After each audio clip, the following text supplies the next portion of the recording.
25 तारीख को प्रदोष और 26 तारीख को शिवरात्रि। अब जरा प्रदोष के पर्यांत की, प्रदोष के बाद की बिल्कुल लगी हुई पीठ से जो शिवरात्रि होती है, वो शिवरात्रि अगर उस शिवरात्रि का व्रत, साधना, तप, भजन संसार का मनुष्य कर लेता है तो जिंदगी में उसने कोई व्रत किए ना किए हो, अगर एक व्रत शिवरात्रि का, प्रदोष की पीठ से लगी हुई शिवरात्रि का अगर कर लेता है तो उसको पूरे जीवन के व्रत का पुण्य फल प्राप्त हो। एक व्रत शिवरात्रि का प्रदोष पर्यंत की, अर्थात प्रदोष की पीठ से जुड़ी हुई। अब अगर आप कोई ब्राह्मण से, अगर कोई विद्वज्जन से, कोई पंडित जी से आप पूछेंगे प्रदोष कितनी बजे लग रहा है, वो बताएंगे। फिर प्रदोष लगने के बाद प्रदोष कब समाप्त हो रहा है, तो जिस दिन 26 तारीख हो रही है उसमें लगाया, दोनों की पीठ मिल रही, दोनों। कितनी भी एकादशी के व्रत करे हो, कितनी भी द्वादशी के व्रत करे हो, कितनी भी चतुर्थी व्रत करे हो, कितनी भी तीज व्रत करे हो, कितनी भी अष्टमी का व्रत करा हो, कितनी भी नवरात्रि के व्रत करा हो, कितनी भी तीज का व्रत करा हो, चाहे दुनिया के कितने भी व्रत आपने आधी में पुनी।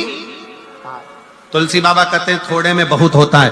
आपके व्रत, अगर कोई बीमार है उसके लिए, अगर कोई कष्ट है शरीर में उसके लिए ऐसा व्रत है, बाकी के सभी के लिए तो वही व्रत शिवरात्रि का पूर्ण व्रत है जिसमें भगवान शंकर की विरल भक्ति को हम प्राप्त करें।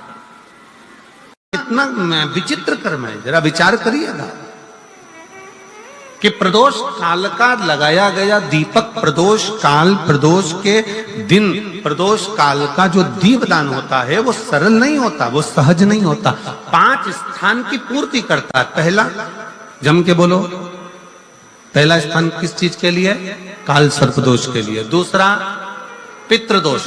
कैसा भी तुम्हें कोई पितृदोष बता दे, कितना भी तुमसे कोई कह दे कि तेरे घर में पितृ का दोष है, तेरे घर में ये दोष है, अगर आप प्रदोष के दिन, प्रदोष काल में, अर्थात सूर्य अस्त के समय के 2:45 तक का जो समय होता है, 2 घंटे के समय का, उसके अंतर्गत अगर आप प्रदोष काल के समय में भगवान शंकर को दीप लगाने के लिए अगर पहुंचे हो तो वो आपको फल देगा ही, पितृदोष का निवारण होगा ही, चाहे तुम कुछ करो चाहे मत करो, वो पितृ की शांति करा दे।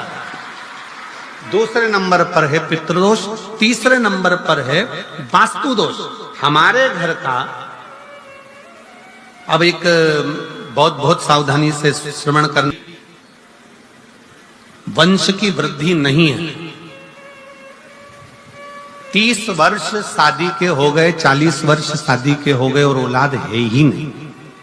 डॉक्टर ने भी हाथ ऊंचे कर दिए, टेस्ट पे भी करवाया, IVF करवाया, सब कुछ तुमने करवा लिया, तो भी औलाद नहीं है।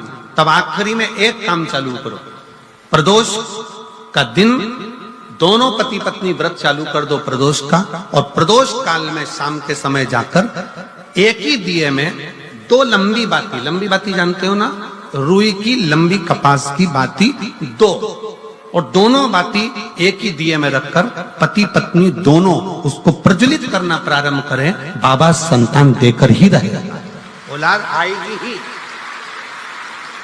दीप की जो बाती में अंतर आ जाता है, एक गोल बाती में और लंबी बाती में अंतर आता है, बहुत अंतर आता है। पितरों के लिए गोल बाती का प्रयोग बहुत कम होता है महाराज। देवी जी के लिए, माता रानी के लिए, जगत जननी के लिए गोल बाती का प्रयोग बहुत कम होता है महाराज, ध्यान रखिएगा। एक पितृ के लिए, एक जगत जननी जगदम्बा दुर्गा भवानी के लिए गोल बाती का प्रयोग कम होता है, लंबी बाती का प्रयोग ज्यादा होता है। क्यों? क्योंकि हमारे घर की कुल देवी और हमारे घर के पितर हमारे वंश की वृद्धि करें, इसलिए लंबी बाती रखी जाती है, जिससे हमारा वंश बहुत लंबा चले, बहुत उन्नति की ओर बढ़े, इसलिए लंबी बाती का प्रयोग किया। शिव महापुराण की कथा कहती है 5 जगह पर हमारा जलाया गया एक दीप जो प्रदोष के दिन, प्रदोष काल में लगाया जाता है, 5 जगह पर भारी पड़ता है। पहले नंबर पर, जम के बोलते जाओ, काल सर्पदोष। दूसरे नंबर पर पितृदोष।